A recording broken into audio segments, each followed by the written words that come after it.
नमस्कार मित्रांनो, स्वागत आहे आपल्या चॅनलमध्येच. नाव आहे पेशवाल मोहनचं. आज आपण एक मेडिकल इन्शुरन्स, टर्म इन्शुरन्स याबद्दल आपण एक इन्फॉर्मेशन आज घेणार आहोत, कारण ते खूप इम्पॉर्टंट आहे आजच्या युगात. इन्शुरन्स घेताना फक्त तुम्ही प्रीमियम बघू नका. योग्य इन्शुरन्स तुमच्या कुटुंबासाठी एक आर्थिक कवच ठरू शकतं. टर्म इन्शुरन्समध्ये जर उदाहरणार्थ तुमचं 8 लाख रुपये इन्कम असेल तर 80 ते 1.5 कोटीच्या आसपास तुमचं कवर असला पाहिजे. हेल्थ इन्शुरन्समध्ये तुम्हाला किमान 5 ते 10 लाख रुपये कवर असला पाहिजे. फॅमिली असेल तर फॅमिली फ्लोटर घ्या, इन्शुरन्स घ्या. कारण कोरोनाच्या अगोदरची कंडिशन वेगळी होती, तेव्हा 1 लाख ते 2 लाख रुपये मिनिमम असेल तर चालत होता. पण आता थोडी कंडिशन वेगळी झालेली आहे, महागाई वाढली आहे, त्यामुळे 5 ते 10 लाख इज कंपल्सरी. क्रिटिकल इलनेसमध्ये कॅन्सर, हार्ट अटॅक, स्ट्रोक हे येतात, तर क्लेम मंजूर झाल्यानंतर तुम्हाला लमसम रक्कम ह्याच्यामध्ये मिळते.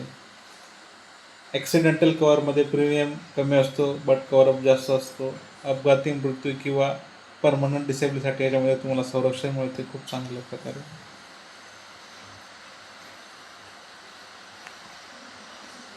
इन्शुरन्स इन्शुरन्स म्हणजे एक प्रकारचं प्रोटेक्शन आलं. पॉलिसी घेण्यापूर्वी तुम्ही क्लेम रेशो किती आहे ते चेक करा. त्याच्यामध्ये ICU आहे का, नॉर्मल वॉर्ड आहे, जनरल वॉर्ड आहे, किती दिवसाचं आहे ते चेक करा. वेटिंग पिरियड किती आहे ते पण चेक करा. एक्सपिरियन्स काय आहे ते पण बघून घ्या. आजकाल तुकाराम मुंडे साहेबांनी एक महत्त्वपूर्ण निर्णय घेतला की तुमचा मेडिकल इन्शुरन्स क्लेम करण्यासाठी 24 तास ॲडमिट राहण्याची गरज नाही. अगोदर कसं होतं की तुम्ही 24 तासाच्या वर जर ॲडमिट असेल तरच क्लेम होत होतं, आणि आता ती अट काढून टाकलेली आहे. त्यामुळे थँक्स टू करा म्हणलं.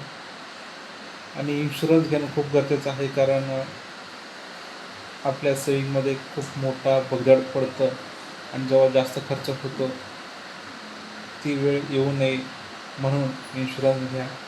खूप मोठ्या प्रमाणात होणारा खर्च वाचवा. आणि पोस्ट आवडली तर शेअर नक्की करा. आणि आजचा व्हिडिओ कसा वाटला हे मला कमेंटमध्ये नक्की सांगा. तुमच्या कमेंटच आजकाल येत नाही. आणि आजचा व्हिडिओ कसा वाटला नक्की सांगा आणि सबस्क्राईब करा. थँक्यू.